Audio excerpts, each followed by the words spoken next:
Assalamualaikum warahmatullahi wabarakatuh.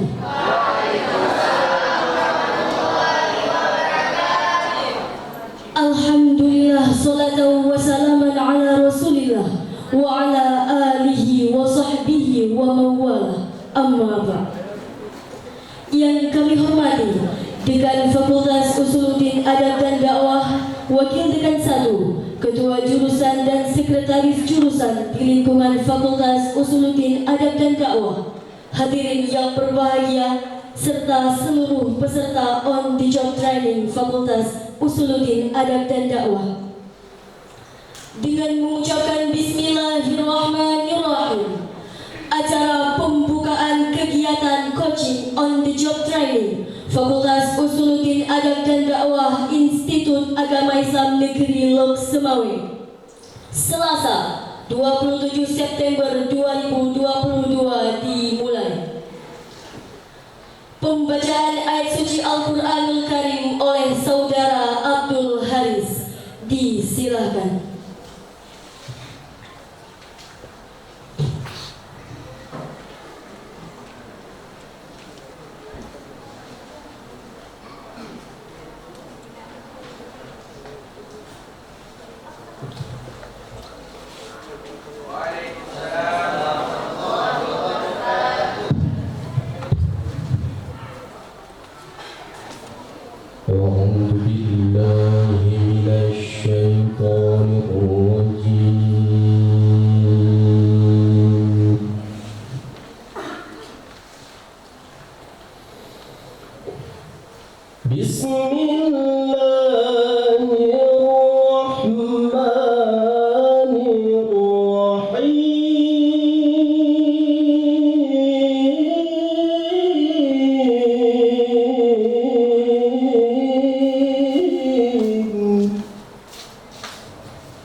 Assalamualaikum warahmatullahi wabarakatuh.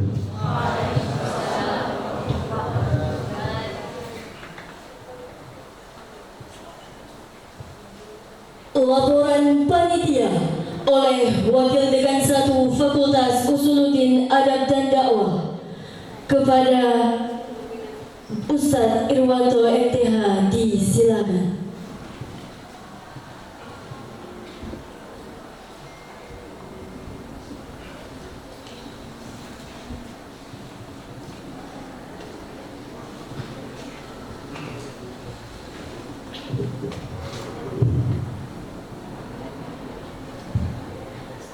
Bismillahirrahmanirrahim. Assalamualaikum warahmatullahi wabarakatuh.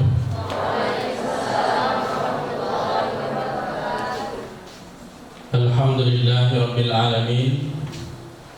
Wassalatu wassalamu ala asyrafil anbiya'i wal mursalin wa ala alihi wa sahbihi ajma'in. Amma ba'du.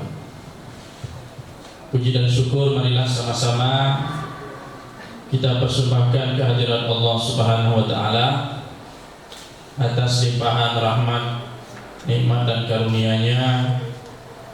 Pada kesempatan yang berbahagia ini kita dapat hadir di ruangan yang berbahagia ini dalam rangka mengikuti kegiatan pembekalan on the job training Fakultas Usuluddin Adab dan Dakwah. Sembari kita berdoa, semoga acara kita pada hari ini dan kegiatan OJT yang akan kita laksanakan ke depan mendapatkan ridha dari Allah, taufik dan hidayahnya. Amin ya rabbal alamin. Selawat dan salam senantiasa kita doakan semoga dilimpahkan kepada junjungan kita Nabi Muhammad sallallahu alaihi wasallam. Selawat dan salam juga Allah limpahkan kepada ahli bait dan sahabat-sahabatnya sekalian. Yang kami muliakan, Ibu Dekan Fakultas Usuluddin Adab dan Dakwah, alhamdulillah pada hari ini dapat hadir bersama kita, dan nantinya kita mohon kepada Ibu untuk menyampaikan nasihat dan arahannya kepada seluruh peserta OJT yang akan ditempatkan di berbagai lokasi penempatan.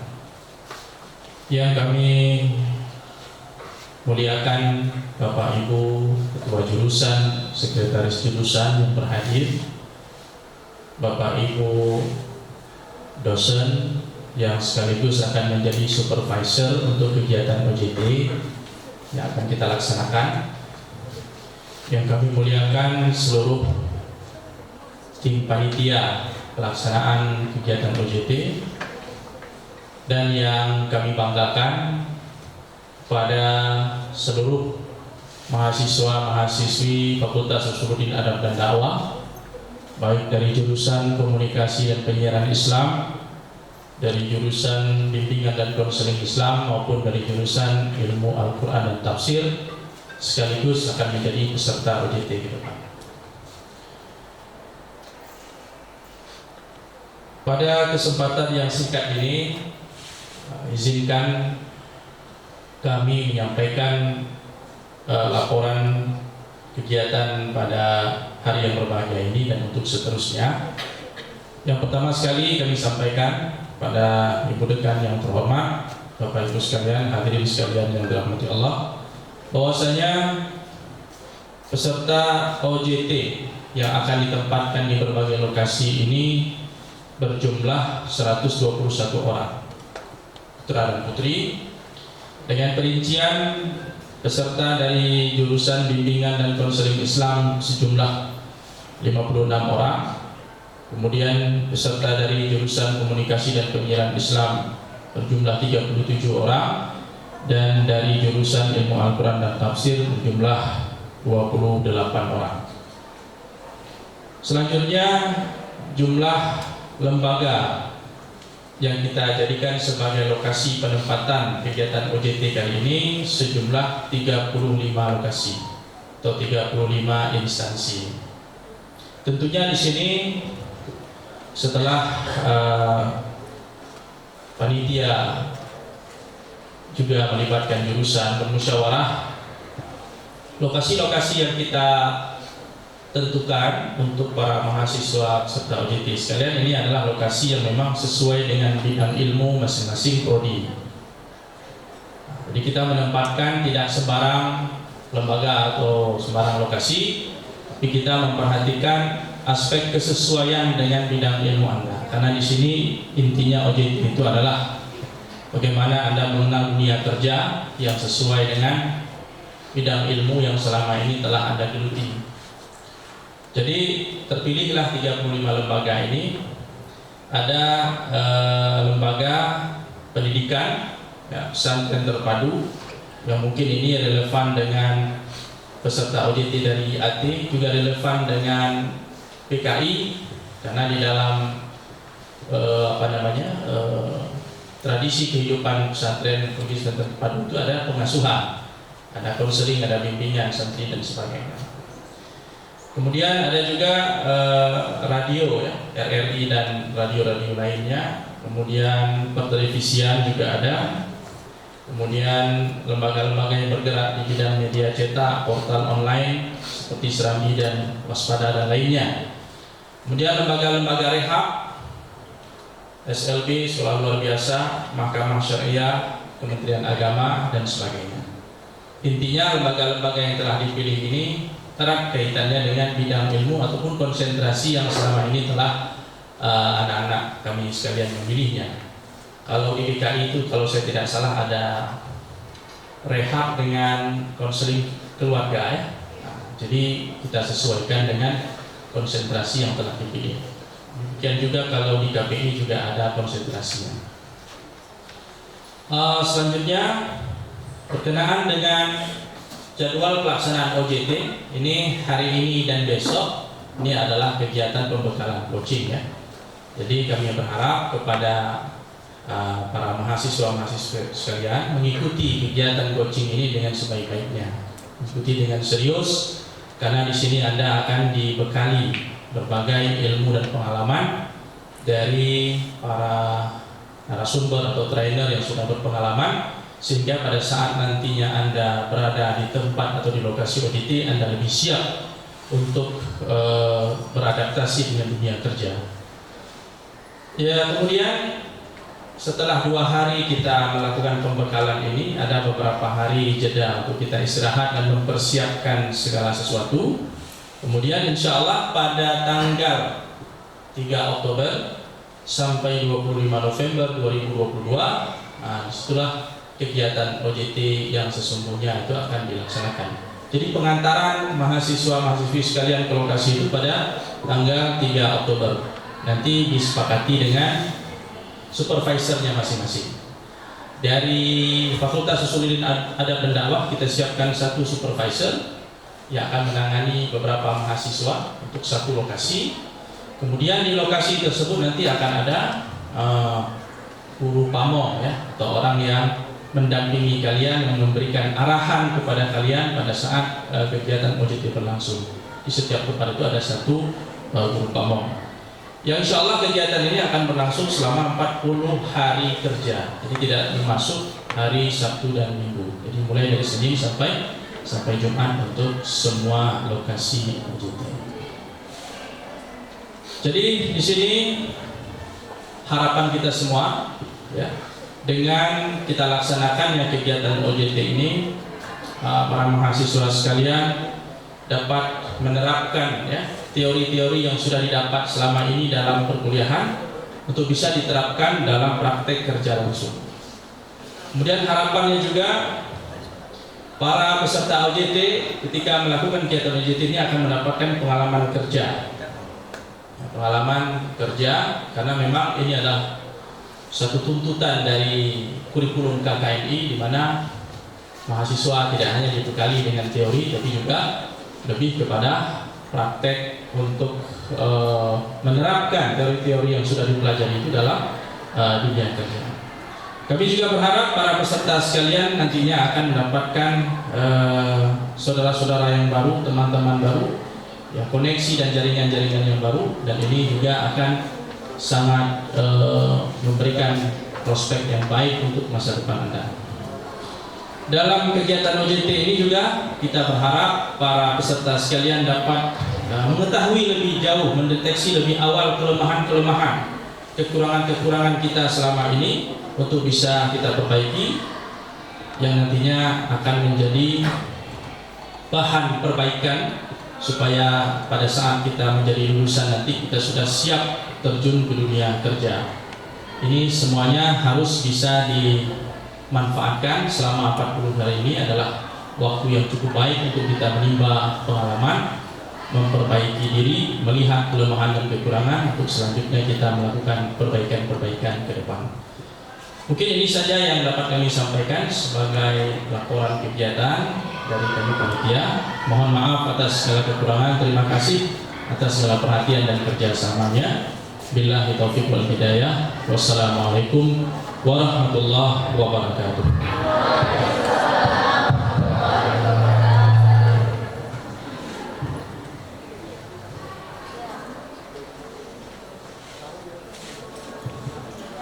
Sambutan dan arahan sekaligus membuka acara oleh Dekan Fakultas Usuluddin Adab dan Dakwah Institut Agama Islam Negeri Lok Semawe kepada Ibu Dr. Marhamah MKOI disilakan.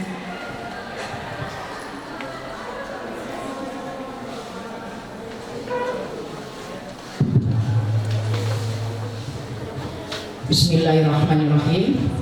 Assalamualaikum warahmatullahi wabarakatuh.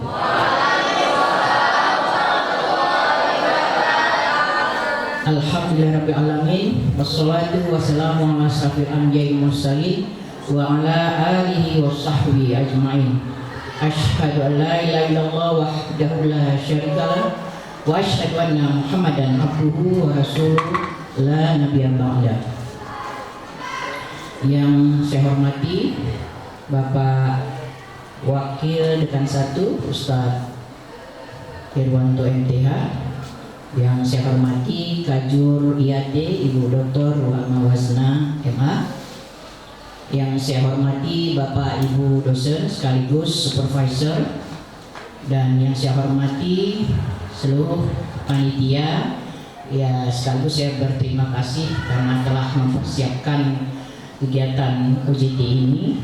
Tidak hanya pada saat pembekalan ini juga, tapi dimulai dari awal ketika anak-anak semua mendaftar OJT sampai nanti akhir selesai OJT. Sangat berterima kasih tentunya kami dengan dibantu oleh semua tim panitia mempersiapkan ini dengan sebaik-baiknya hingga dapat terselenggara kegiatan pembekalan ini pada hari ini. Dan khususnya yang saya banggakan dan saya cintai, anak-anak kami peserta OJT mahasiswa Fuad EN Lok Semawe. Alhamdulillahirabbil alamin, tak henti-hentinya kita selalu bersyukur dan memuji Allah Subhanahu wa taala yang telah memberikan sangat-sangat banyak nikmat kepada kita. Salah satunya nikmat pada hari ini kita dapati adalah nikmat sehat, ya, sehingga alhamdulillah anak-anak kami semua bisa berhadir di gedung yang luar biasa ini dalam rangka kegiatan pembekalan OJT mahasiswa Fuad EN Lok Semawe. Selanjutnya salawat dan salam kepada junjungan kita, tauladan kita Nabi besar Muhammad sallallahu alaihi wasallam, kepada keluarga dan para sahabatnya. Anak-anak kami sekalian, tadi mungkin tadi disampaikan oleh Wadik 1 sebagai ketua panitia. Mungkin dalam kesempatan ini juga ibu ingin membuka wawasan lah katakan ya, atau mindset anak-anak kami semua tentang OJT ini. Meskipun ini adalah kegiatan rutin setiap semester ganjil, khususnya semester 7 dilaksanakan, tapi terkadang ada beberapa anak-anak kami yang belum memahami ini apa OJT ini, ya, untuk apa OJT ini. Apakah ini sama dengan kegiatan seminar, workshop dan lain sebagainya. Jadi anak-anak kami yang perlu pahami, OJT ini adalah mata kuliah, ya. Jadi ini kuliah, cuma kuliahnya on, ya, ada on the job ya. Jadi on kuliahnya. Onnya berarti apa? Keluar dari kampus, keluar dari fakultas ini kuliahnya. Kuliah di lapangan. Lapangannya mana? Tadi udah dibahas sesuai dengan basic atau kompetensi yang nanti diharapkan dari lulusan masing-masing jurusan. Kalau KPI itu diharapkan nanti mahasiswa akan menjadi seorang reporter, wartawan, jurnalis, humas. Kalau BKI diharapkan nanti mahasiswa atau lulusan menjadi konseling, rehab dan keluarga. Kalau di AT juga begitu, sebagai mufasir ya Ustaz ya. Mufasir, apalagi Bu Rama? Oh banyak sekali ya. Kalau ilmu Al-Quran dan Tafsir ini luar biasa, di segala sisi bisa masuk ya. Nah itu yang diharapkan dari kenapa kita tempatkan anak-anak on tadi di lapangan sesuai dengan basic ilmunya masing-masing. Jadi ini kuliah. Kuliahnya adalah di tempat kerja. Nah tujuannya apa OJT ini? Tujuannya supaya anak-anak bisa mengenal, mempelajari hal-hal yang belum dipelajari di ruang perkuliahan, di kelas, yang tidak bisa diberikan mungkin oleh dosen-dosen kalian. Ada hal-hal yang tidak bisa diberikan. Selama ini mungkin kalian mendapatkan teori-teori. Nah itu tugas dari para dosen. Sementara bagaimana praktik dari teori tersebut? Ya ini didapat adalah di dunia kerja, supaya kalian mengetahui dunia kerja itu seperti apa. Karena dunia kerja ini berbeda dengan dunia kampus. Ya. Jadi sangat jauh berbeda. Nanti Ibu jelaskan perbedaan-perbedaannya apa saja. Itu tujuannya. Kenapa kita ada mata kuliah OJT? Jadi jangan bukan enak nih ya kita pergi ke sana ke sini, atau nggak mau saya Bu, nah begitu ya, nggak mau saya jauh-jauh. Jadi kemana Bu kalau jauh kan? Nah itu jangan. Ini mata kuliah. Sebagaimana kalian kuliah seperti biasa dalam ruangan, ini juga wajib harus diikuti. Jadi kalau kesannya kalau bilang wajib, macam memaksa ya. Harus memaksa kalau sudah masuk ke fakultas, berarti apapun mata kuliah harus diikuti ya. Jadi bukan berarti harus sekali di luar yang menyesuaikan. Tetapi jangan ada jawaban dari kita ini kesannya macam bepergian. Padahal tidak. Ini mata kuliah yang perlu mindset anak-anak kami yang harus berubah dari sekarang ya. Ini Bu hati-hatinya menyampaikan ini pada mahasiswa semester yang lalu, begitu juga. Karena ini masih ada beberapa pemikiran bahwa ini hanya mungkin pergi ke Medan, jalan-jalan, atau ikut seminar. Bukan, ini mata kuliah. Apa perbedaan antara dunia kerja dengan dunia kampus? Ya, salah satunya adalah disiplin. Ya, kalau di dunia kerja itu sangat dituntut disiplin. Nah ini kalian lihat saja, mau saya jauh-jauh di fakultas ini saja. Kalau sudah menjelang detik-detik pukul 8, ini kalau kalian mau perhatikan, itu para dosen atau tenaga kependidikan berlari-lari kemana? Arah pinjer ya. Pinjer itu berlari detik-detik pukul 8. Kenapa dituntut? Kalau dituntut berarti ada konsekuensinya apa? Dipotong. Bukan leher yang dipotong. Tunjangan kinerjanya dipotong ya. Iya, tunjangan kinerja. Kalau ada gaji-gaji dipotong, apa aja lah. Gaji juga habis, tunjangan kinerja habis, dicari apa yang bisa dipotong. Nah, gitu ya. Itu kalau kalian memperhatikan, ya. Nah itu dunia kerja, ini salah satunya kalau kalian melihat contoh di lingkungan kampus. Dituntut, kalau dituntut namanya ada konsekuensi. Tapi kalau di kampus, apakah kita nggak disiplin? Ya disuruh disiplin juga. Tapi misalnya masuk kuliah, ya telat 5 menit. Kenapa telat? Ban bocor bu, pak. Nah minggu depan, kenapa telat? Dikasih masuk ya pertama. Kenapa telat? Macet. Ya, di Aceh udah macet ya, bahaya juga nih kan, ke Jakarta lagi ya, macet ya udah masuk. Kemudian minggu depan telat lagi, kenapa telat? Tetangga ada pesta, apa urusan dia tetangga pesta dia yang telat ya?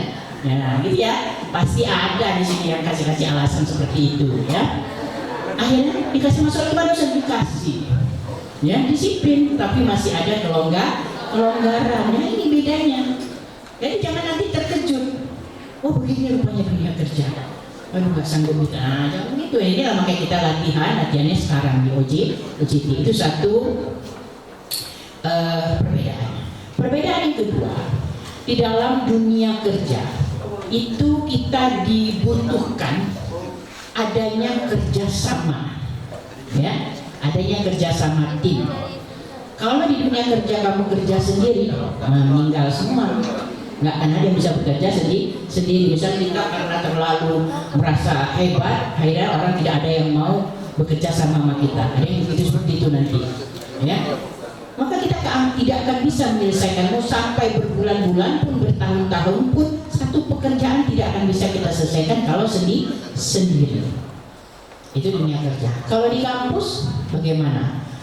Nggak boleh kerja sama kan? Iya. Kalau kerja sama ujian sama nilainya ya kan, tugas sama copy paste semua. Dunia kampus nggak bisa kerja sama. Kalau mau dapat nilai A+, ya udah mikir diri sendiri, nggak ada mikir di kawan gimana ya kalau dapat ini, nggak usah dipikirkan. Nggak perlu ada kerja sama. Nah itu salah satu yang ringan-ringan saja perbedaan antara dunia kerja dengan dunia kampus. Maka ini kita persiapkan supaya jangan terkejut. Ya, ini kalau biasanya kalau dalam ilmu sosiologi itu bukan saya lebih tahu ya. Kalau ada perubahan terjadilah kultural shock namanya ya kalau nggak salah ya. Jadi ada keterkejutan budaya. Oh beda nih ya waktu di kampus dosen-dosen baik-baik semua, kalau telat nggak dimarahin. Ada yang baik kalau di dunia kerja. Iya, ini kan memang nggak ada yang bisa dipotong ya kalau kalian belum bekerja kan, masih latihan, itu bisa dimarahin. Ya jangan sampai nangis kalau dimarahi atasan. Ya, nah itu ada kejadian-kejadian situ. Bahkan sampai ada yang menyampaikan ke kami, besok-besok kalau tempatin mahasiswa bu, jangan seperti ini ya. Nah gitu. Kenapa? Karena kita nggak bisa disiplin, terkejut karena terbiasa di kampus tidak disiplin. Tapi kalau udah terbiasa itu udah bisa menyesuaikan. Ya, jadi ada 3 hal yang penting dalam OJT ini. Pertama, pengetahuan. Ya, tujuan dari OJT, sasaran dari OJT ini adalah bagaimana kalian bisa mengaplikasikan teori-teori yang sudah didapat di dalam kelas. Itu tujuan yang pertama atau sasaran yang ingin dicapai dengan OJT ini. Ya. Jadi harusnya ilmu yang kita terapkan, yang kita dapatkan di dalam ruang kelas, kita akan menerapkannya di lapangan. Nah ini yang mau ibu buka juga mindset dari anak-anak kami sekalian. Tadi yang saya ibu jelaskan kesannya OJT ini kalau jauh cuma bepergian dan lain sebagainya. Itu yang perlu dirubah. Kalau mau mengaplikasikan ilmu di luar kampus, ya harus di luar kampus kan.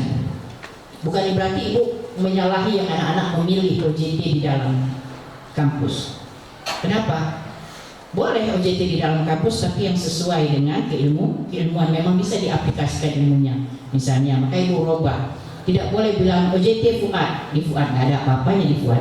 Berarti OJT di lab IAT boleh, di lab BKI boleh, di lab KPI atau tim media boleh. Itu berarti dia mau mengaplikasikan ilmu atau teori-teori yang didapat, tetapi masih lingkupnya di dalam kampus. Cuman apa bedanya dengan yang di luar? Kita tidak menambah pengalaman kan? Tidak menambah pengalaman. Waktu di kampus belajar kuliah yang lihat wajah ibu kan? Dan sekarang OJT wajah ibu juga yang kalian lihat. Kan tidak ada pengalaman lain. Itu aja kekurangannya. Tapi kalau keluar kan wajah pimpinannya berbeda kan? Berbeda wajah pimpinannya. Nah, itu saja yang mungkin kekurangan. Tapi sudah tepat ini, yang memilih di dalam kampus itu sudah tepat karena sudah kita tempatkan pada posisi yang pas, yaitu di laboratorium. Tapi nanti jangan lupa, jangan kadang merasa di dalam kampus perasaan masih macam kuliah di dalam kampus saja, bukan OJT, sehingga tidak mengaplikasikan ilmu yang ada. Itu jangan sempat seperti itu. Jadi hati-hati karena dia beda tipis dia kan antara kuliah dalam kampus dengan OJT dalam kampus. Maka kami berharap itu kalian memilihnya keluar supaya benar-benar mendapat pengalaman yang sangat berarti ya. Itu yang pertama, pengetahuan. Yang kedua, skill, kemampuan. Harapan kami dengan adanya OJT ini bisa mengembangkan kemampuan yang ada pada kalian. Kalian ini semua sudah punya kemampuan karena udah sampai semester 7 ya. Sudah luar biasa dikasih teori-teori oleh para dosen. Kemampuannya sudah luar biasa. Nah sekarang kita lihat kemampuan tersebut berkembang gak ketika berada di dalam dunia kerja. Ini tujuan OJT ya, kan makanya penempatannya harus sesuai dengan basic keilmuan kalian. Kalau nggak sesuai, nggak tahu berkembang nggak ya ilmunya, teorinya, kemampuannya ya. Jadi ibu berharap dengan tujuan OJT ini tujuannya bisa mengembangkan skill kalian, kemampuan kalian. Yang ketiga, sikap atau attitude. Tadi kan ibu sebutkan beda dunia kerja dengan dunia kampus. Nah tujuannya itu tadi bisa merubah sikap kalian yang sebelumnya mungkin tidak disiplin bisa lebih disiplin ya, yang tidak bisa bekerja sama bisa lebih bekerja sama. Nah ini sebenarnya 3 hal yang ingin dicapai dengan adanya kegiatan ini. Nah untuk mempersiapkan kalian bisa ya beradaptasi, berinteraksi di dunia kerja tersebut, maka hari ini dan besok 2 hari kita memberikan pembekalan. Tahu bekal ya? Bekal itu apa? Biasanya makanan tuh. Bawa bekal bawaan si makanan. Ya ini makanan maksudnya. Tapi makanan keilmuan. Ini makanan yang kami berikan sehingga ketika kalian ke dunia kerja nggak kelaparan. Ya, nggak kelaparan. Apa? Kelaparan apa? Materinya. Di sini nanti ada materi tentang etika. Kita ini kan tamu ya, di tempat instansi yang kita tuju kan tamu ya. Gimana etika tamu? Jangan lupa. Nanti kita merasa masih di kampus, etika di kampus kita bawa. Etika rumah sendiri ya kan. Kalau rumah sendiri ambil saja makan terus ya kan rumah sendiri. Walaupun orang ada kalau kita bertamu anggap saja rumah sendiri, tapi dengan rapat ya kan. Ya sebenarnya dia marah nyindir itu ya. Nah, jadi beda etikanya. Etika ke rumah orang apa dulu? Kita ketuk pintunya, itulah istilahnya ya. Kita istilahkan beri salam dan lain sebagainya. Nanti ada materi tentang etika. Kemudian berkomunikasi, siapa saja di jurusan mana saja, semua manusia pasti berkomunikasi. Kalau nggak bisa berkomunikasi, nggak bisa berinteraksi kita. Nah, bagaimana berkomunikasi? Berkomunikasi yang baik dan benar. Itu ada materinya juga. Khusus kami undang profesor dari UIN Jakarta, ya, itu dosennya Pak Rizky. Ya, Pak Rizky aja kayak gitu, mana lagi dosennya kan? Ya, itu kita undang besok. Kalian akan mendapat materi seperti itu. Nah, kemudian nanti Pak Rektor juga menyampaikan materi tentang visi misi YIN supaya kalian akan berbeda dengan nanti mahasiswa-mahasiswa OJT dari kampus lain. Oh ini YIN, nampak ciri khasnya. Nanti akan diberikan materi tentang itu.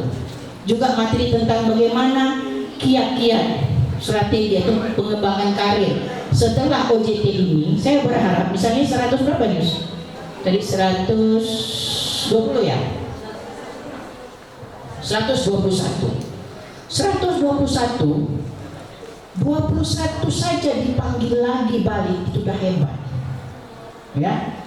Kalau 50 ibu harap itu mulu gitu ya. 121 dipanggil lagi setelah OJT ini udah luar biasa, sudah berhasil. Keinginan ibu seperti itu. Jadi ada nanti bekal bagaimana kiat-kiat supaya kita dipanggil lagi. Nanti kan dinilai oleh pimpinan tersebut dari etika kita, komunikasi kita, kemudian kemampuan kita. Jadi selama kalian OJT keluarkan semua kemampuan, ya seluruh kemampuan kalian keluarkan, jangan simpan-simpan. Supaya pas, supaya pimpinan bisa melihat Kenapa nggak kita pakai lagi ini? Nggak perlu dididik lagi, nggak perlu diapa-apain. Sudah siap pakai. Itu ya. Jadi jangan malu-malu keluarkan kemampuan. Yang KPI keluarkan kemampuan humas dan medianya, jurnalisnya. Yang BKI juga keluarkan kemampuan konselingnya, ya kan? Kalau bisa pimpinan di konseling terus ya. Pak, Bapak perlu di konseling. Ya, ini contoh ya, jangan begitu juga ya. Nah, yang IAT juga, Pak, Bapak kurang betul di bacaannya. Biar saya ajarkan gitu ya. Kira-kira seperti itulah ya. Keluarkanlah kemampuan-kemampuan kalian. Ibu berharap sekali ya, setiap ada anak-anak UJT di dalam hati itu aja harapan setelah habis kapan dipanggil anak-anak saya ini dia oleh instansi-instansi yang mereka OJT, gitu ya. Itu yang pesan ibu untuk anak-anak kami sekalian. Ya, ikutilah pembekalan ini dengan semaksimal mungkin. Ini ada artinya semua materi yang akan disampaikan tadi. Ini bekal kalian ketika masuk ke dunia kerja tadi. Sebelum langsung ya, dibuka. Ya, baik, dengan mengucapkan Bismillahirrahmanirrahim.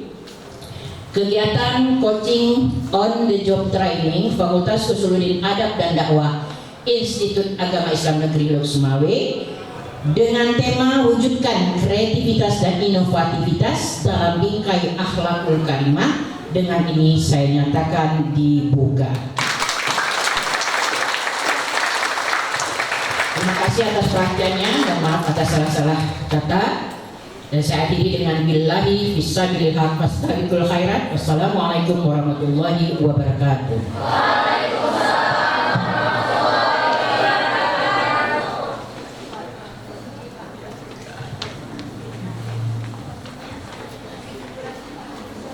Penyematan atribut coaching kepada nama-nama yang disebutkan dipersilakan untuk maju ke depan. Khairun Nisa Ramadhani, lokasi OJT RRI Medan. Fatmawati, lokasi OJT Yayasan Pintu Hijrah Banda Aceh.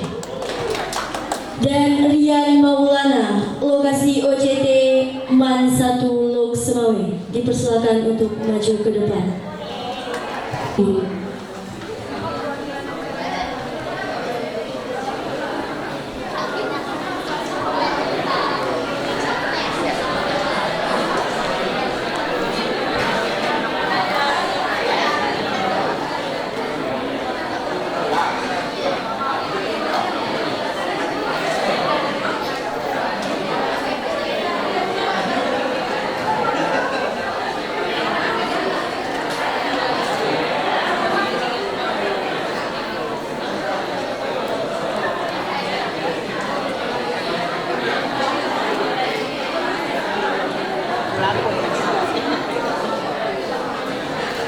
Dilanjutkan foto bersama.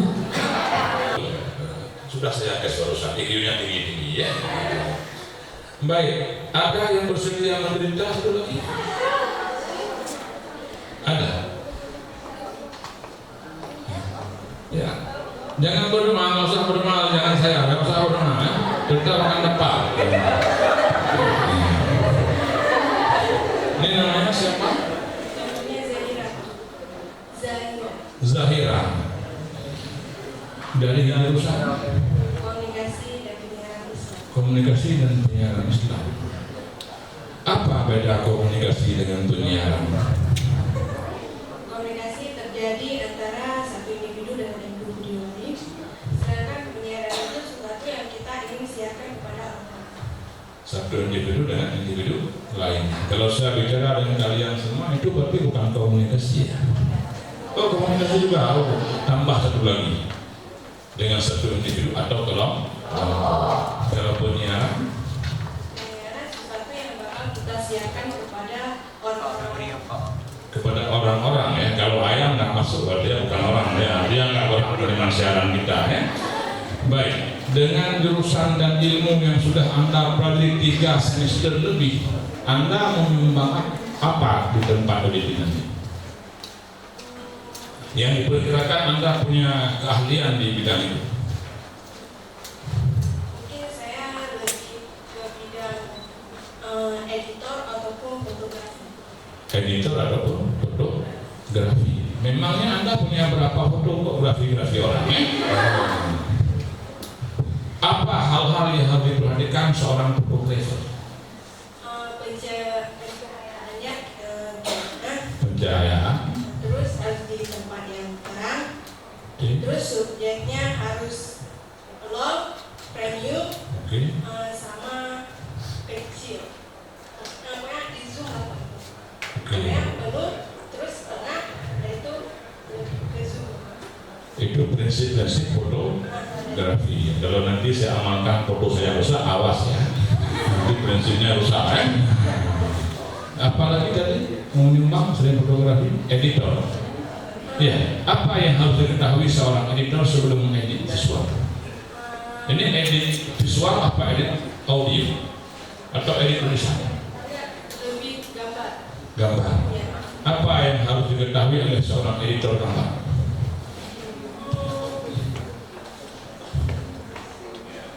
Bagus-bagus nih mahasiswa Fuad, heran saya. Ya. Yang pertama Kan bagus ya. Kalau nggak tahu bertanya itu bagus. Ada orang nggak tahu nggak bertanya langsung jawab. Akhirnya dalam rusak ya. Ya. Apa hal-hal yang harus diperhatikan seorang editor sebelum mengedit gambar? subjeknya harus pas. Udah itu pencahayaannya gimana pasti ambil. Kalau misalnya masih kurang, diambil lagi. Pokoknya harus jelas Pak. Kalau sudah pokoknya kita nggak bisa ngomong lagi. Udah pokoknya itu cabang-cabang udah habis semua. Karena cabang yang kayak di pokok dia daun-daun kita nggak usah cerita lagi. Ya baik, Anda termasuk pandai mempersingkat pembicaraan ya. Langsung di pokoknya ya. Baik. Saya senang melihat Anda ini. Saya tidak mengetes apapun. Saya hanya mencoba melihat seberapa mampu Anda berkomunikasi. Nah itu aja itu. Ya. Orang yang tak kuliah di komunikasi aja bisa komunikasi. Masa yang kuliah di komunikasi nggak bisa komunikasi? Yang konseling juga harus berkomunikasi. Mau ngajar Al-Quran dan tafsir juga harus berkomunikasi. Prinsipnya tidak ada seorang pun di dunia ini yang dilahirkan dalam keadaan bodoh. Ya. Anda semua dilahirkan dalam keadaan jenius. Sekarang Anda silakan mencari pembeda Anda dengan yang lain dalam hal potensi, kreasi dan inovasi. Dulu ada orang hafal Quran model A, lalu ditemukan model B, lalu model C, lalu kehilangan model. Yang kehilangan model juga mau model. Ya. Dulu orang belajar konseling. Ya. Zaman dahulu duduknya begini, antara konselor dengan konselinya begini. Ya. Lalu Romai menemukan teori itu tidak boleh begitu, karena relasi kuasanya tidak berimbang antara konselor dengan klien. Duduknya harus miring. Takut nanti waktu ditanya kliennya meninggal dunia karena takut sama konselor. Lalu itu rumusan yang ditemukan oleh Romai, ya, salah seorang ahli konseling. Konseling memecahkan masalah. Nah, sekarang konseling bukan untuk memecahkan masalah klien. Konselor hanya membantu klien untuk menemukan cara memecahkan masalahnya supaya klien tidak pecah kepalanya, yang pecah masalahnya gara-gara begitu. Nanti ada yang baru yang dibawa oleh setiap orang yang datang kemudian, dan tugas kita menemukan yang baru itu. Sekecil apapun pembaharuan itu, sekecil apapun di berbagai bidang. Tidak harus ahli yang konseling, tidak harus hanya ahli konseling, tapi juga ahli fotografer, ya. Editor. Itu namanya apa? Multi talenta. Itu bisa itu. Dulu saya waktu sekolah di sana melihat ini kita materi ada kita pengalaman ada ya. Mudah-mudahan tidak bermanfaat untuk Anda. Waktu saya senang ya, itu ada libur semester sambil nunggu di bagi rapor. Ya, 1 minggu itu dibikin lomba. Olahraga selungi sudah jerman pidato azan kan. Saya di sana MSN menang lomba 2 dekat kampungnya suami Bu Nurul Hansa. Ya, waktu itu Bu Nurul belum lahir. Ada 13 perlombaan diperlombaan mulai dari olahraga sampai syariah Quran. Saya ikut semua. Waktu itu semua ikut. Dia nggak bisa ikut kan? Ikut semua. Pidato bahasa Aceh, pidato bahasa Arab, pidato bahasa Inggris, syariah Quran, baca puisi, deklamasi, volleyball, tenis meja tunggal, tenis meja ganda. Ya. Cerdas cermat, ikut. Tarik tambang juga ikut. Lomba menulis artikel juga ikut. Yang tidak ikut cuma 1 lomba saya. Nyanyi. Nah, karena saya khawatir semua pendengar akan pingsan. Saking merdunya suara saya waktu itu. Nah, kita nggak mau diri sendiri ya, cuma kita menyampaikan informasi bahwa suara kita dengan Sheila Mansefur itu bedanya sedikit ya. Itu aja, kita bukan ingin membanggakan diri ya. Kalau grup musik Wadi itu tidak ada apa-apanya ya dibandingkan dengan grup musik lain, bukan dengan saya ya. Tidak apa-apanya. Kita bukan sombong ya, sedikit angkuh kan boleh ya. Setelah ikut diumumkan juara. Yang saya tidak juara cuma 1, yang tidak dapat juara 1, yaitu nyanyi tadi, karena nggak ikut. Yang lain semua juara. Juara 1 tenis meja tunggal putra, Dania naik panggung mengambil hadiah. Juara 1 baca puisi, Dania naik ke panggung mengambil hadiah. Juara 1 syariah Quran, Dania. Saya pusing mengambil hadiah. Teman saya pusing karena hadiah. Beda apa? Beda. Sama-sama aku pusing, penyebabnya aja beda. Nah, ya. Saya ingin bercerita bahwa kita ini semua dilahirkan dalam kondisi bisa belajar tentang apapun. Jangan batasi keahlian Anda di bidang tertentu saja. Kalau kita belajar, kita bisa tentang apapun. Tidak harus di bidang ilmu yang sekarang kita sedang kuliah, itu sudah wajib kita bisa. Tapi di luar bidang itu juga harus bisa. Itu poin pertama. Sejarah hidup saya membuktikan itu. Tidak tahu sejarah hidup Anda. Mudah-mudahan lebih bagus lagi daripada itu. Karena dulu tidak ada cara baca puisi YouTube, nggak ada YouTube, nggak ada top. Ilmunya nggak ada. Yang ada cuma tertutup, nggak usah apa-apa. Internet nggak ada, HP nggak ada. Permasalahan dengan HP teleponnya nggak ada. Sekarang sangat mudah. Cara membuat kue hitam, yang kedua ada cara buat kue hitam. Cara menggoogling materi tentang fotografer keluar. Nggak tahu cara menggoogling keluar juga. Sekarang semua bisa kita tanyakan sama Mbak Google, Profesor Dokter Google. Dulu nggak bisa, kita nggak ada tempat bertanya. Apalagi saya hidup di sebuah kampung, sekolah di Senawiyah yang jauh dari perkotaan dan peradaban, nggak dapat. Mestinya talenta Anda jauh lebih besar dan lebih banyak daripada orang-orang dahulu. Kira-kira begitu saudara Al-Quran dan ilmu tafsir. Dari senyumnya sudah baik paham ya. Ya, jangan nangis, tenang ya. Kadang-kadang orang dalam senang kan, jangan sedih, jangan sedih. Ini kita lagi gembira, nih kalau nangis, tenang saja. Masalah pacar yang lama itu dah, jangan pikirin itu. on job training gitu ya. Masalah cinta ditolak memang sudah hakikatnya begitu ya. Kita boleh buat ya. Perempuan bukan hanya dia saja ya, ada orang lain. Ya. Enggak apa-apa walaupun sama nasibnya kan enggak.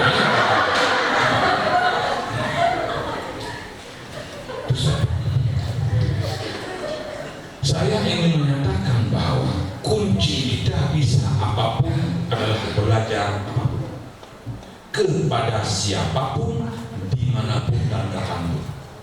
Setiap orang yang saya temui adalah guru saya, dan di mana tempat saya berada adalah sekolah saya. Itu prinsip supaya kita bisa mengembangkan berbagai kemampuan yang kita miliki. Yang kedua, disiplin yang beliau sampaikan tadi. Disiplin itu bukan hanya menyangkut dengan waktu, tapi juga dengan kerja atau dengan amal, kalau bahasa agamanya itu. Bukan hanya menyangkut dengan waktu. Masuk kuliah jam 8 masuk. Keluarnya jam 12:30 keluar. Tapi dia masuk kuliah hanya melaksanakan doktrin 4D. Datang, duduk, diam, dan dengar. Selesai. Tidak ada manfaatnya. Sangat sedikit manfaatnya. Tidak pernah dia dialog atau diskusi. Kalau dialog, tidak tahu lagi. Ya. Itu dia. Ada juga orang datang dulu, pulang. Orang dengar, dia juga dengar. Entah apa yang dengar, tak tahu. Ya. Kalau kita disiplin, maka tidak ada satu waktu pun yang kita lewatkan kecuali di waktu-waktu itu ada kreasi atau kerja atau potensi yang kita tambah atau yang kita kembangkan. Jadi apapun yang di tangan orang menjadi sesuatu yang tidak berguna, begitu kena sentuhan kita punya nilai tambah. Anda menemukan sebongkah kayu di tengah hutan atau di belakang rumah, ya, kayu panjangnya 50 cm, gedenya segini, radius 30 cm. Anda belah-belah kecil-kecil, jadi 2 ikat kayu bakar, harganya 1 ikat 10.000. 2 ikat itu tidak usah kuliah kalau kemampuannya segitu. Tapi Anda ambil bongkahan kayu tadi, Anda raut dengan rapi, Anda haluskan dia menjadi balok-balok kecil yang sangat halus, harganya sudah 100.000. Kayu itu Anda olah menjadi mimbar seperti ini, harganya 2,5 juta, masih kayu yang sama. Lalu mimbar itu Anda pelitur, Anda beri simbol dan logo dengan ciri khas tertentu yang tidak bisa dibuat oleh orang lain. Jadi barang antik, harganya bisa 20 juta. Siapa yang memberi tambah kepada kayu tadi? Manusia. Nilai tambah inilah yang membuat kita bisa merubah sampah menjadi sesuatu yang berharga. Ilmuwan terdahulu merubah pelepah kurma dan tulang berulang menjadi iPad dan laptop.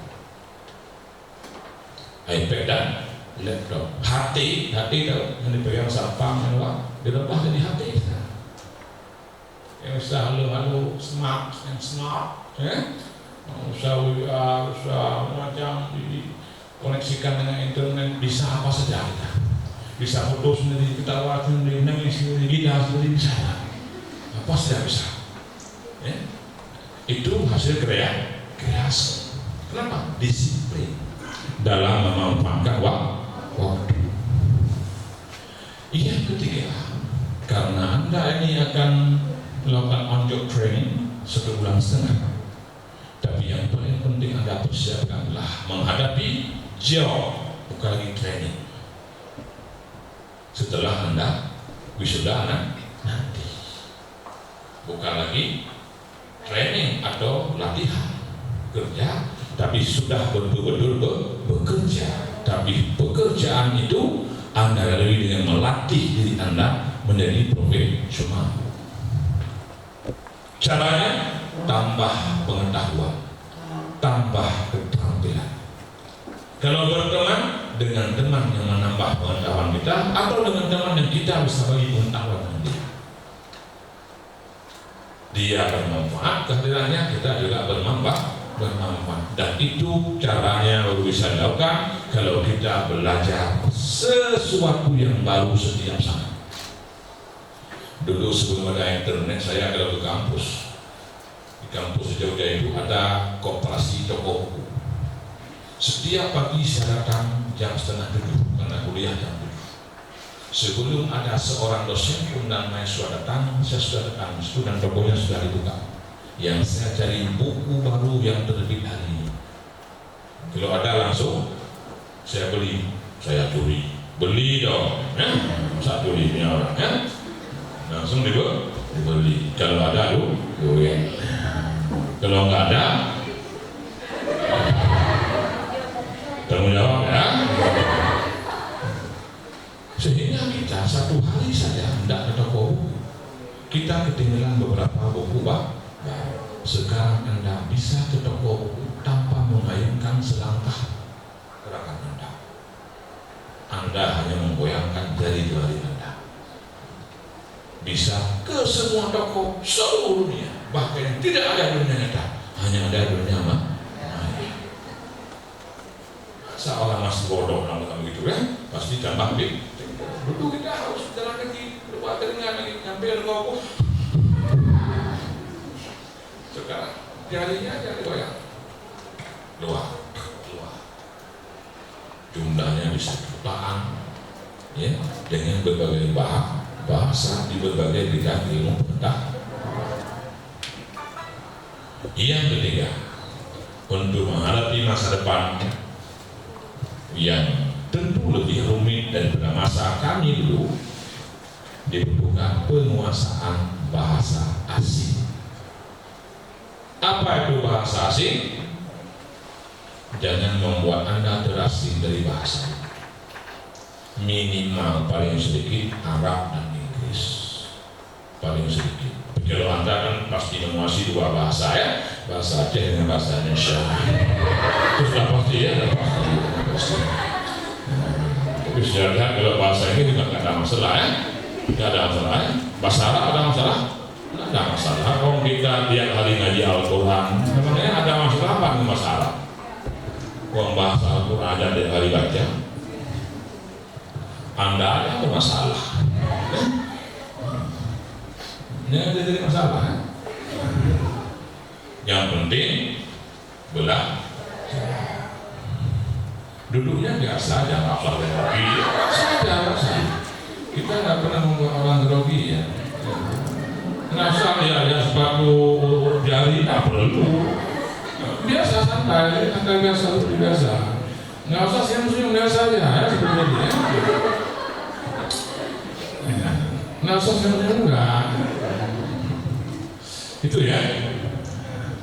Berikutnya yang ingin saya sampaikan, bangunlah hubungan dengan siapapun sebanyak mungkin sejak dini, karena 20 tahun kemudian Anda akan tahu betapa dahsyat silaturahim yang kita bangun 20 tahun yang lalu.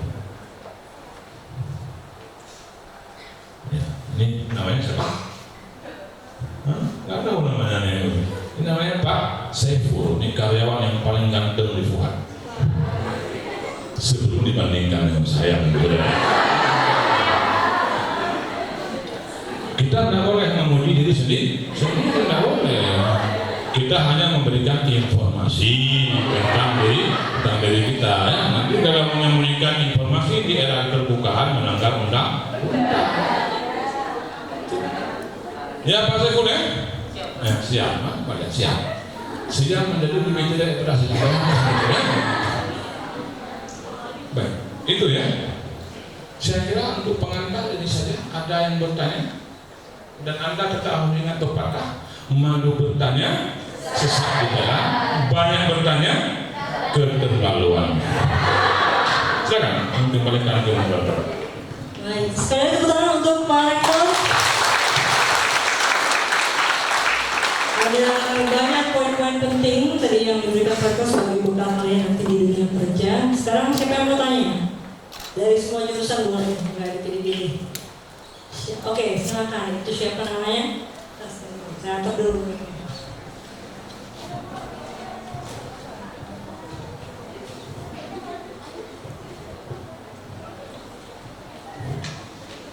Bismillahirrahmanirrahim. Assalamualaikum warahmatullahi wabarakatuh.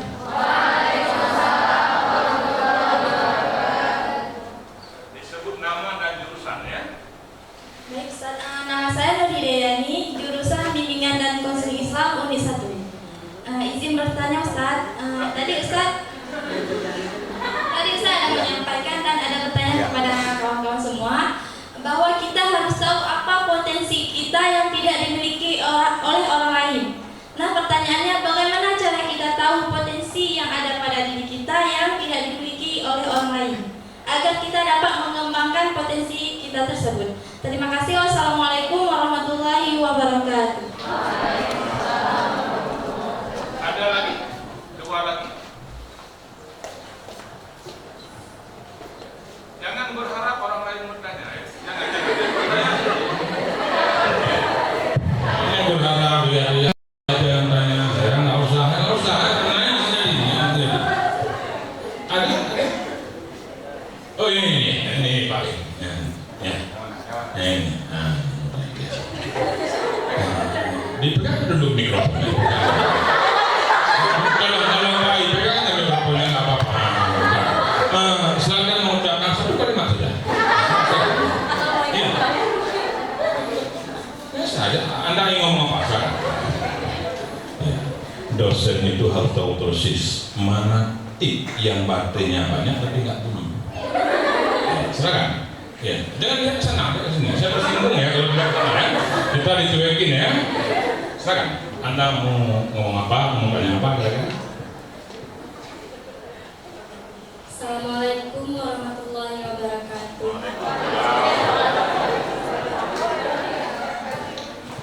Nama saya Mariatul, saya dari Bimbingan dan Konseling Islam Unit 1.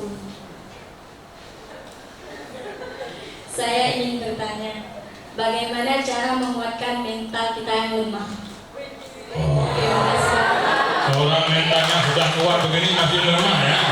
Itulah kalau orang yang mentalnya kuat dia rendah hati. Dia merasa lemah ya. Manusia terbaik adalah yang merasa paling buruk dan manusia terburuk adalah yang merasa paling baik. Tolong mic-nya dipindahin. Yang paling sudut itu. Itu dari mukanya. Silakan.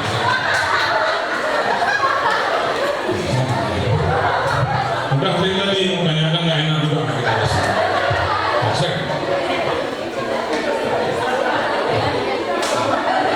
Assalamualaikum warahmatullahi wabarakatuh. Perkenalkan, nama saya Emriki Saputra. Saya dari jurusan KPI Uni 2. Model rambutnya itu nggak tahan.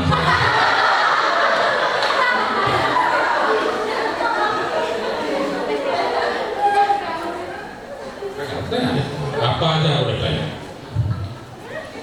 Jangan tanya belum nggak pernah pakai ya, saya nggak tahu ya. Saya ingin bertanya tentang job training. Ya.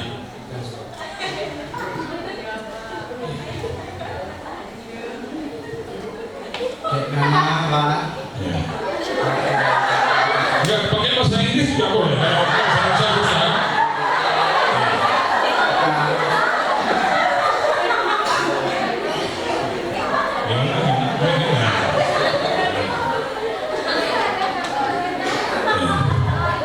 Mereka merasa bahagia sekali. Berarti kehadiran Anda sangat bermanfaat untuk mereka ya.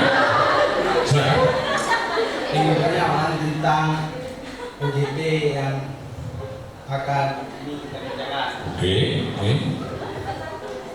Yang mau tanya apa?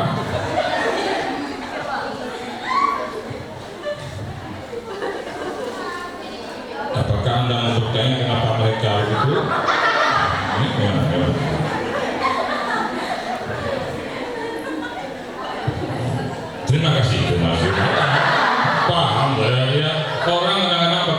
bahasa isyarat, bahasa simbolik ya. Tidak semuanya harus dibunyikan ya.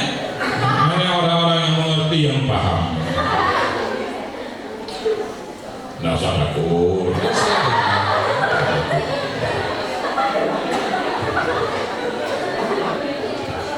Enggak akan saya kasih.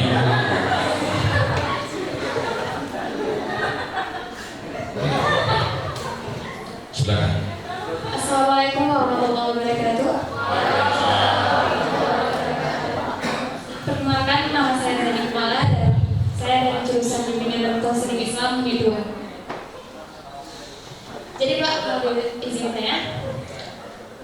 Kebiasaan yang terjadi di lapangan pas OJT. Karena kan kita OJT mahasiswa, sedangkan di sana ya pasti di atas kita. Yang kebiasaannya anak OJT ini hanya buat disuruh-suruh gitu.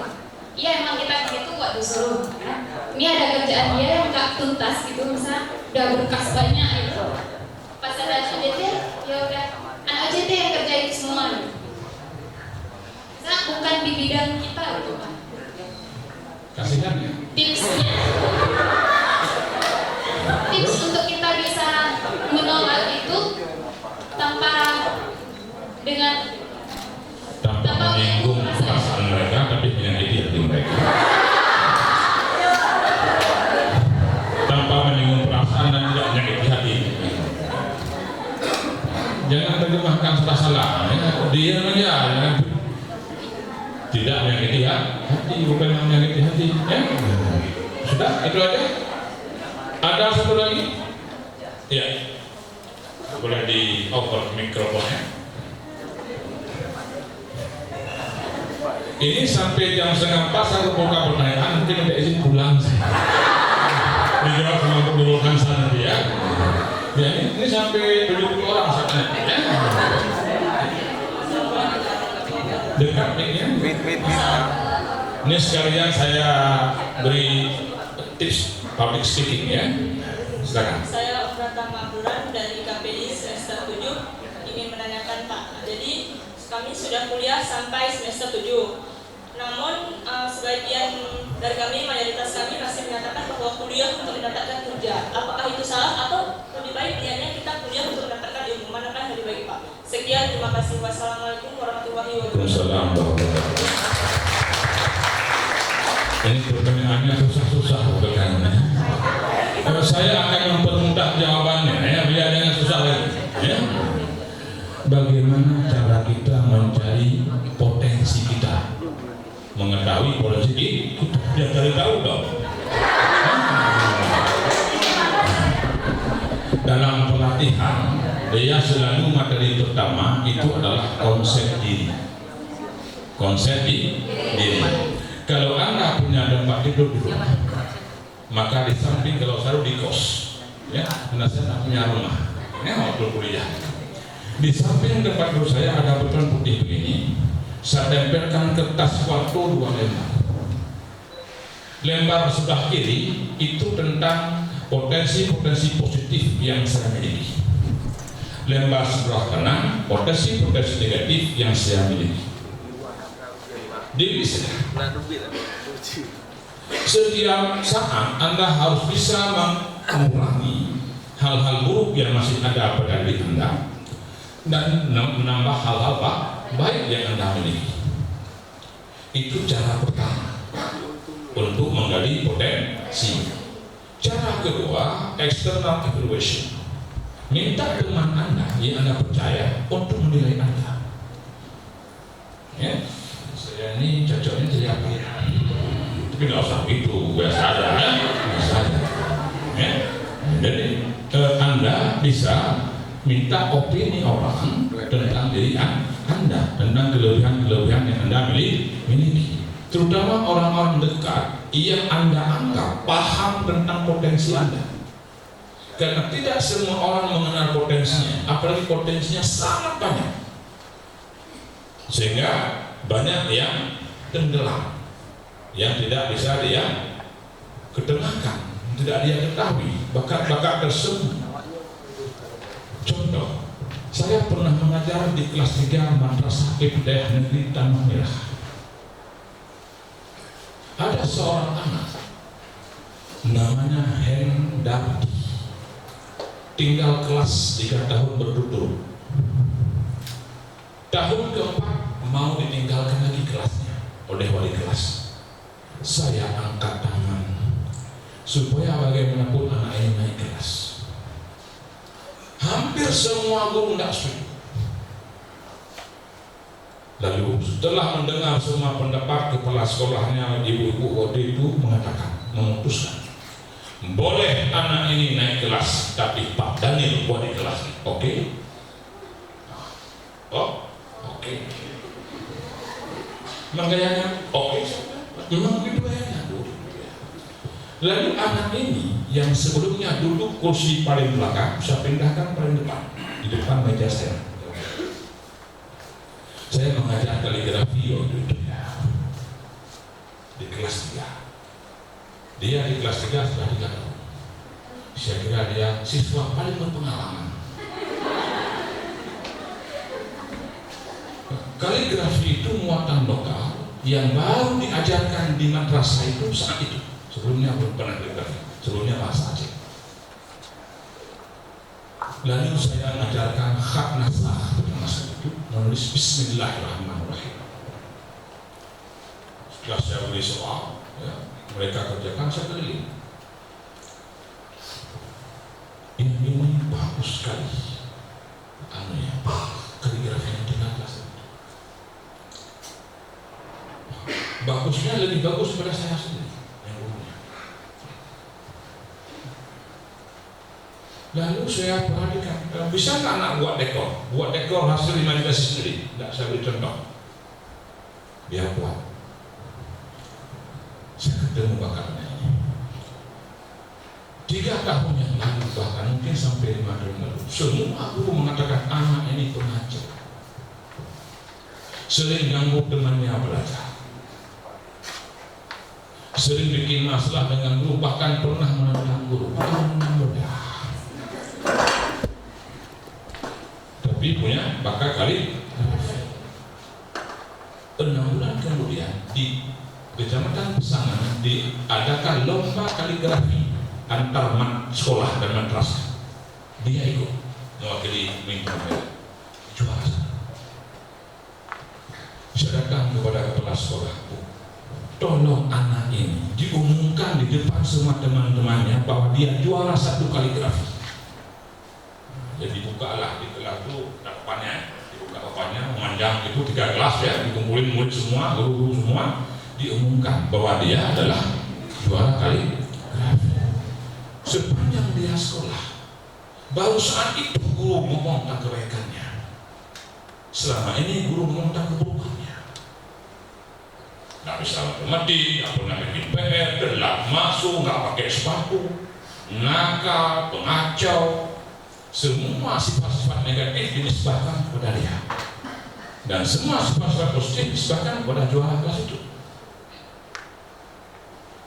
Setelah dia ini diberikan simbol positif, sejak itu hidupnya mulai berubah. Pelajaran-pelajaran lain satu persatu dia kuasai, dan tahun itu dia naik kelas dengan juara 3. Kelas 4, kelas 5 juara 2 dan lulus dengan juara 1. Itu juga salah satu cara mencari bakat kita, talenta kita melalui orang lain. Ya. Dan anak ini sekarang sedang mengambil S3. Siapa yang bodoh selama ini kok dianggap di kelas?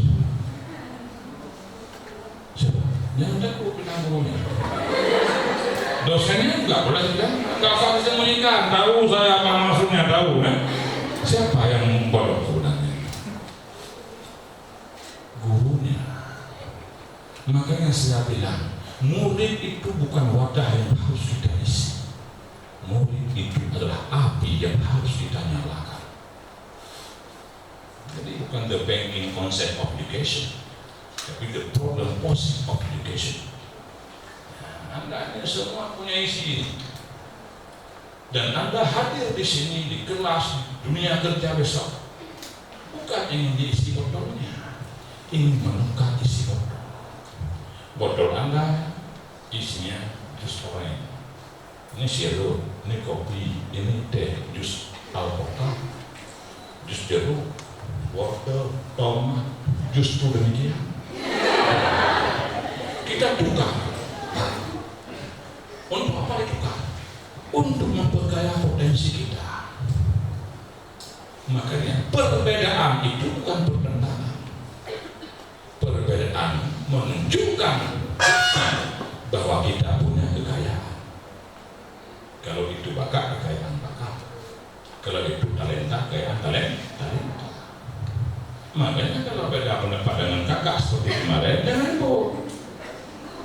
Jangan ribut. Bilang sama kakak yang suka ribut. Jangan ribut. Begitu juga ketika orang tua kemarin melarang itu satu acara. Tidak usah marah-marah. Karena larangan itu melatih kita untuk bertahan, bukan untuk menyerang. Itu yang dipikirkan itu. Tepuk tangan dulu.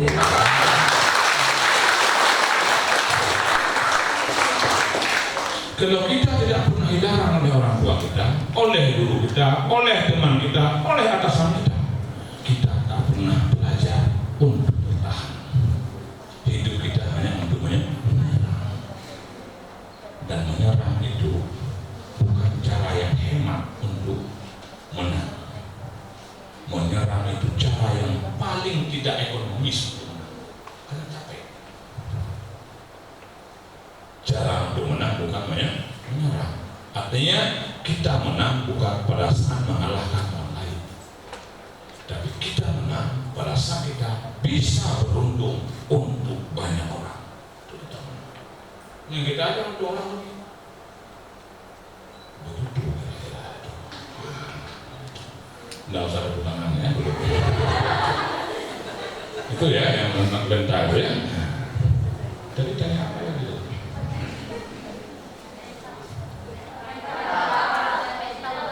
Cara menguatkan mental, tidak ada cara yang bukan aja yang itu. Cara yang Anda tempuh tadi sangat bagus. Ya, ketika mikrofon mulai mendekat kepada Anda mengalami nervous. Oke? Tapi tentor Anda memaksa Anda untuk menghilangkan nervous dengan cara mendorong Anda memegang mikrofon. Ketika Anda memegang mikrofon, ketakutan Anda berkurang, keberanian Anda bertambah. Anda sudah punya pegangan. Hidup itu butuh pegangan. Karena peganganlah yang menyelamatkan kita ketika mau terjatuh.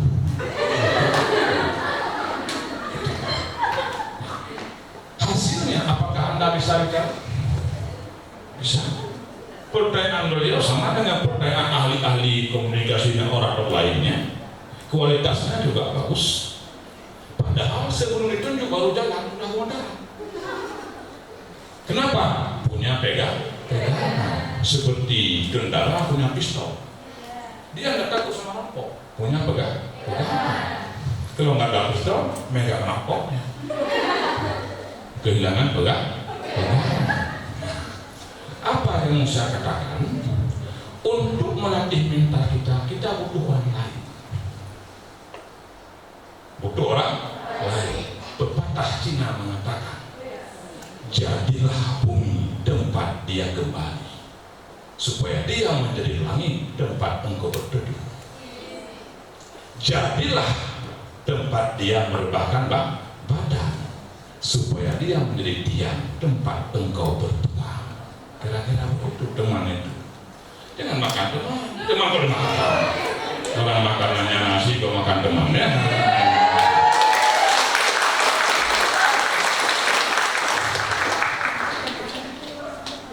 Sudah jelas tentangnya. Saya mau komentar teman kita yang paling hebat ini. Beliau bertanya tanpa bersuara. Untung saja dosennya itu paham bahasa. Kalau tidak bisa bingung satu ruangan. Apa yang paling sulit Anda alami tadi ketika Anda ingin mengungkapkan sesuatu sampai mikrofon saya ambil ungkapan itu belum keluar? Apa yang harus? Gak usah perbaiki suaranya ya. Apa? Ya. Pertanyaannya, Coba berdiri. pertanyaannya apa perbedaan training dengan magang? Mensana incorpore sano, itu prinsip beliau. Pertanyaan ke sana, jawaban ke sana. Beda training dengan magang. Kalau dengan magang beda ya.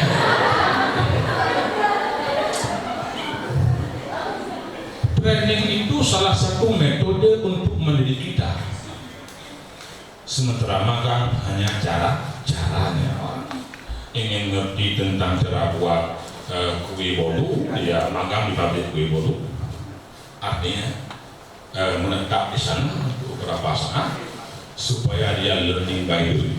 Dia mengalami proses, bukan hanya mengetahui proses.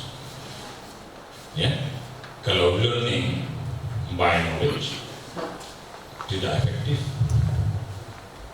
Learning by learning tidak. Learning by doing. Belajar dengan melakukan atau belajar dengan mengalami itu akan membuat pengetahuan melekat lebih lama dan daya ingatnya lebih kuat. Anda mengetahui bahwa beliau putus cinta. Jangan ke semua orang yang cukup beda aja ya. Anda mengetahui, tapi akan mendalam rasanya kalau Anda yang mengalaminya. Karena pengalaman itu guru yang tidak pernah marah pada kita. Pengalaman adalah guru yang paling setia memimpin hidup kita. Oleh karena itu pengalaman dia melampaui pengetahuan. Karena dalam pengalaman pengetahuan berubah menjadi kebijaksanaan. Tapi kalau kita hanya pengetahuan saja, cara membuat roti 1, 2, 3, suruh buat dulu. Jadi kue sepi. Karena nggak punya pengalaman. Hanya punya pengetahuan. Artinya kalau Anda hanya mengetahui tentang sesuatu, itu belum ada bukti empiris, itu bukan ilmu. Itu knowledge, no science. Itu pengetahuan. Anda tahu cara membuat kursi. Diambil kayu diginiin, dipaku beginiin, dihalusin, dicat, itu selesai. Pengetahuan tentang kursi. Oke? Itu bukan ilmu, itu pengetahuan. Lalu Anda gunakan pengetahuan itu, Anda buat kursi. Jadi kursi, Anda punya pengalaman membuat kursi. Mana lebih bagus dan lebih pengalaman. Makanya jangan pernah menghindari mengalami apapun, termasuk yang buruk-buruk. Karena untuk meraih apa yang kita sukai, kita harus sabar menghadapi apa yang kita benci. Ya, dulu waktu saya kuliah, karena saya harus IP-nya bagus, ilmunya banyak. Saat orang main bola, saya harus membaca. Saat orang merokok, ngebut-ngebutan sepeda motor dan pacaran, kita harus ngaji Al-Quran, mulang hafalan Al-Quran. Kita mungkin tidak suka awalnya, tapi untuk meraih apa yang kita cintai, memang kita harus sabar terhadap apa yang kita benci. Karena suatu saat kebiasaan baik tadi akan membunuh kebencian dan memunculkan rasa cinta kepada hafalan Al-Quran, rasa cinta kepada membaca, rasa cinta kepada menulis atau berkreasi. Karena dunia ini dia tidak terputar menurut logika kita. Dunia punya logika sendiri. Makanya jangan hanya pakai logika dalam menghadapi dunia. Nanti dunia akan membelakangi Anda, bukan menghadap Anda. Jangan nangis. Dunia tidak menangisnya menjaga kita ya. Itu ya. Ada lagi dari yang mau menjawab? Ya. Tentang. Ya. Kita kuliah untuk dapat ilmu apa dapat kerja. Jangan kejar sesuatu yang tak pernah laris, tapi buat segala sesuatu yang mengejar Anda. Bukan tahu tentang peristiwa Uti Safa Marwah dengan Siti Hajar? Ketika Ismail menangis hausan tak ada air. Tahu? Siti Hajar mencari air dari di mana? Lari dari Uti Safa ke Bukit. Berapa kali? Boleh minta tolong.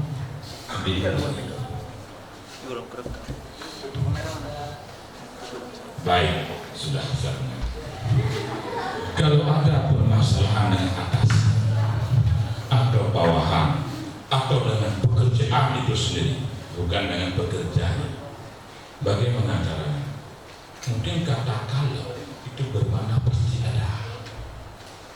Tidak ada satu tempat kerja pun yang tidak punya masalah, baik masalah dengan orangnya maupun masalah dengan pekerjaan. Orang sukses bukan orang yang tidak punya masalah. Orang sukses adalah orang yang mengambil langkah yang tepat saat menghadapi masalah. Itu orang sukses. Masalah pasti ada. Sebelum punya jodoh, masalahnya belum ada. Sudah punya jodoh, belum cukup mahal. Sudah punya mahal, sulit menetapkan tanggal nikah. Sudah nikah, belum punya anak. Sudah punya anak, belum punya doa. Sudah doa, belum 15. Sudah punya anak, belum punya rumah. Sudah punya rumah, belum punya transportasi, kendaraan, motor, mobil. Di rumah bermasalah dengan istri kita. Di kantor dengan kerja kita, atasan bawahan kita. Di masyarakat dengan tetangga kita. Semua orang punya masalah. Dimanapun dia berada. Makanya orang sukses adalah orang bukan tidak punya masalah, tetapi mengambil langkah yang tepat dalam menghadapi masalah. Kalau bekerja baru, kata Bu saya dulu waktu di pesantren, kalah dengan orang yang baru Anda. Hidupkan telinga Anda dan bisa mungkin perlambat gerakan mulut Anda. Karena Allah memberikan kita 2 telinga dan 1 mulut, maka mendengar harus lebih banyak daripada berbicara. Kalau Anda banyak mendengar, Anda mendapatkan banyak info tentang orang lain. Kalau Anda banyak bicara, orang lain dapat banyak info tentang Anda. Kalau Anda banyak mendengar, Anda mengenal lingkungan kerja Anda. Kalau Anda banyak bicara, lingkungan kerja Anda mengenal Anda. Sementara Anda tak mengenal dunia kerja Anda. Tidak mengenal karakter pimpinan Anda, bawahan Anda, kolega Anda, teman kerja Anda. Sehingga Anda punya potensi besar untuk ribut dengan mereka. Atau untuk punya masalah dengan mereka. Kira-kira seperti itu. Yang seperti itu tidak usah dikira-kira. Ya. Ada lagi? Satu lagi sebelum kita tutup. Ya. Terima kasih kepada Bapak yang bertanya. Begini Pak, dari yang telah Bapak sampaikan tadi kan kita Bapak tuntut untuk punya sebuah kelebihan yang bermacam-macam gitu Pak. Nah, apakah kelebihan yang kita miliki yang bermacam-macam itu akan membuat kita menjadi tidak fokus gitu Pak? Saya rasa dengan memiliki banyak kelebihan membuat kita tidak fokus. Salah satunya saya sendiri merasakannya Pak. Saya dulu seorang penari, cuma bisa di kancah provinsi tapi nggak bisa menjadi penari yang luar biasa banget. Saya bisa main takraw, tapi nggak bisa jadi atlet takraw yang luar biasa banget. Saya bisa tilawah, tapi nggak bisa jadi pentilawah yang luar biasa banget. Saya bisa ceramah, tapi nggak bisa jadi penceramah banget. Saya bisa masih satu hal dengan mudah, tapi nggak bisa fokus atau menjadi yang luar biasa di bidang itu. Nah, apakah yang kita memiliki kelebihan yang banyak akan membuat kita menjadi tidak fokus itu? Seperti itu. Kita tinggal memilih ingin menjadi juara di satu bidang atau menjuarai semua bidang. Maka 99% orang akan menjawab tidak mungkin menjadi juara di semua bidang. Pecahkan ketidakmungkinan itu dan itu adalah Anda. Kenapa? Karena ada orang bilang, ini dunia barat bukan bilang ini spesifikasi ilmu. kita tak mungkin menguasai semua ilmu, itu ya. Tapi kita sangat mungkin menguasai banyak bidang. Tapi ada 99% orang bilang begitu. Buat diri Anda untuk membantah apa yang mereka bilang, bahwa kita bisa menguasai banyak bidang ilmu dan tidak fokus pada satu ilmu. Yang kedua, secara psikologis memang laki-laki dan perempuan ada perbedaan. Ya, John Lester mengatakan dalam temuannya itu dia menghabiskan waktu selama 20 tahun ya, untuk meneliti di 80 negara terhadap 20 juta responden hanya untuk melihat apa beda laki-laki dan perempuan. Ini memang ada distingsi dan profesi atau tentang pekerjaan. Di antaranya ditemukan satu, laki-laki itu makhluk yang berpikir konsentratif, sementara perempuan berpikir emansipatif. Oke? Kalau tidak percaya, lihat aja bapak Anda masing-masing atau dari Anda masing-masing. Kalau mama Anda telepon bapak, Pak, di mana ini? Di Pasar Impres, semuanya atau Pasar Bogor. Nanti kalau bapak pulang dari kantor, jangan lupa membeli gula 2 kilo. Karena dia laki-laki, begitu pulang masuk supermarket, langsung ke tempat gula, bawa kasir 2 kilo, bayar pulang. Dia fokus. Laki-laki berpikir konsentratif, tetapi perempuan berpikir emansipatif.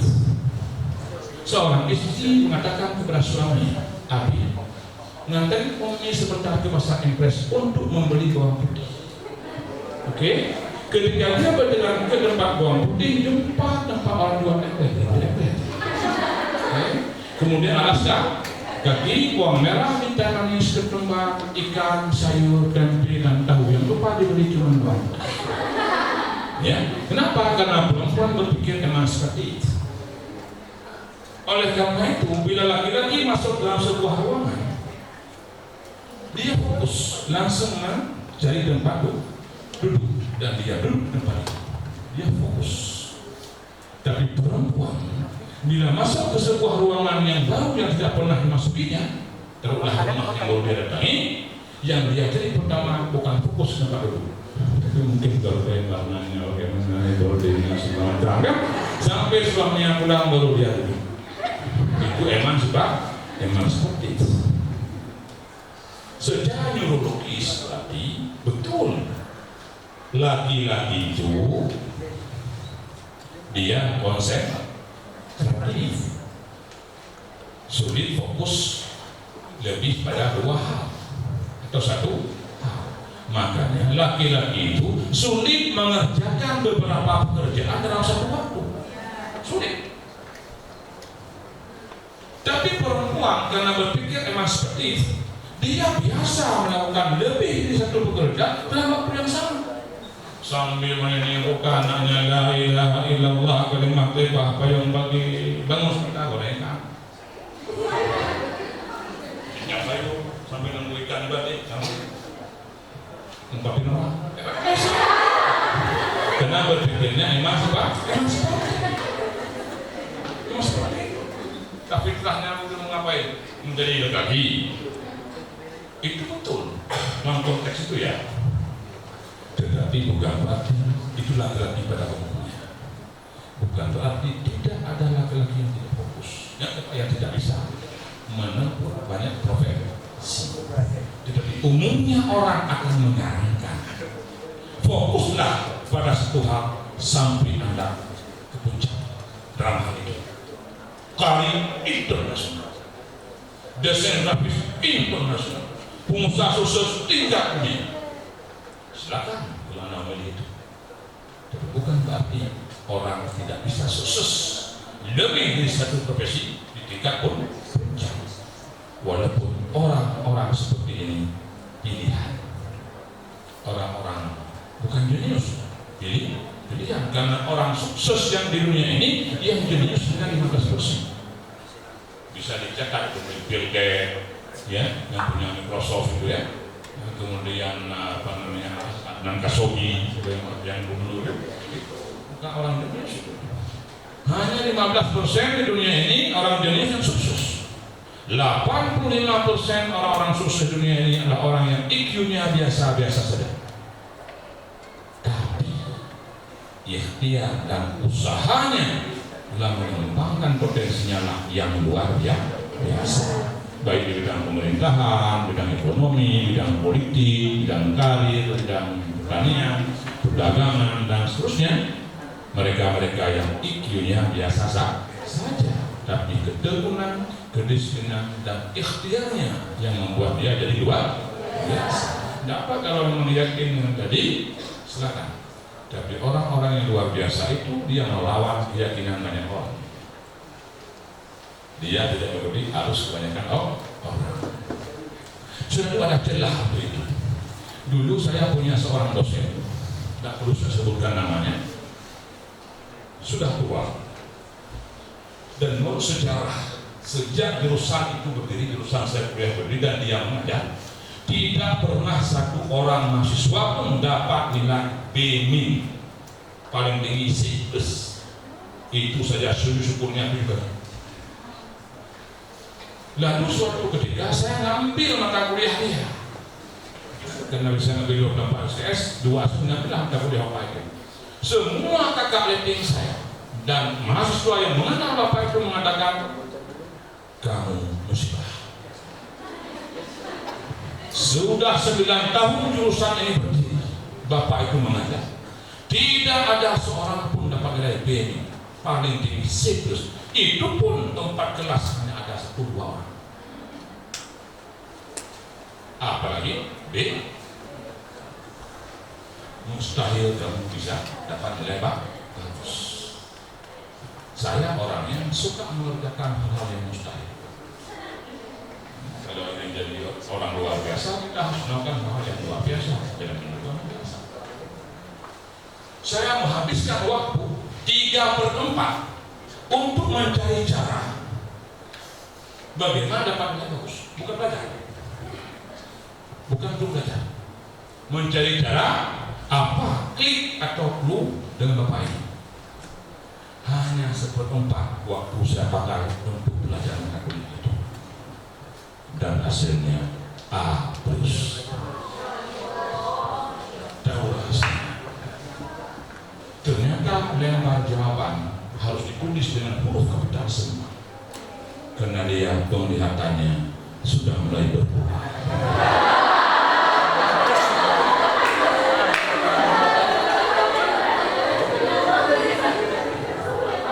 Yang saya ingin katakan adalah keinginan ingin mendapatkan nilai A tadi membuat saya mengalami suatu proses yang tidak ada hubungannya dengan ilmu, tapi ada hubungannya dengan kepekaan untuk mengenal orang lain. Saya belajar sebelum hidup pribadi ya, tanya sana sini, letak bla bla bla bla, sampai ke rumahnya, tanya sama istrinya, sama anaknya, dari informasi sampai tahu kelemahannya di mana, punya. Saya punya banyak teman yang seandainya saya tidak mencari cara, saya tak kenal istrinya, tak kenal anaknya, tak kenal banyak orang untuk mencari informasi dan tidak melalui proses sepanjang itu. Artinya apa? Kita menemukan banyak hal di luar apa yang kita tuju, yaitu proses untuk menuju ke situ. Karena banyak orang hanya melihat kesuksesan kita, tidak melihat bagaimana proses yang kita lakukan sehingga kita menjadi sukses. Orang hanya melihat siapa yang menang dan kalah, tak pernah bertanya kenapa orang menang dan kenapa kalah, kenapa maju, kenapa mundur, kenapa menderita, kenapa bahagia. Saya kira pertemuan kita pada hari ini kita pada sampai di sini, dan saya lihat wajah-wajah Anda semua juga sudah mulai menderita. Tadi sudah bahagia, ini sudah mulai menderita, dan alhamdulillah mudah-mudahan pemerintahan akan berakhir ya, begitu materi ini berakhir. Tersenyumlah untuk dunia, karena dunia setiap saat tersenyum kepadamu. Berhentilah mengejar dunia, buat dunia mengejar dirimu.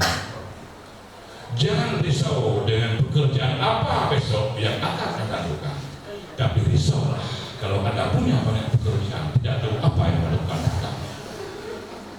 Orang-orang yang lalai akan bertanya apa yang akan dia lakukan setiap pada menyingsing di ufuk timur. Sementara orang-orang berakal akan bersabda apa yang akan Allah lakukan kepadanya kalau dia melakukan A, B, C, D. Hadnallahu yakum ajma'in. Wallahu muwaffiq ila aqwamit thoriq. Assalamualaikum warahmatullahi wabarakatuh.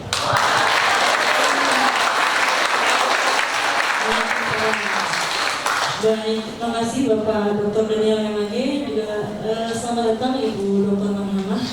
Baik teman-teman, jadi tadi banyak sekali ya hal-hal penting yang disampaikan, kedisiplinan, ketekunan, keuletan.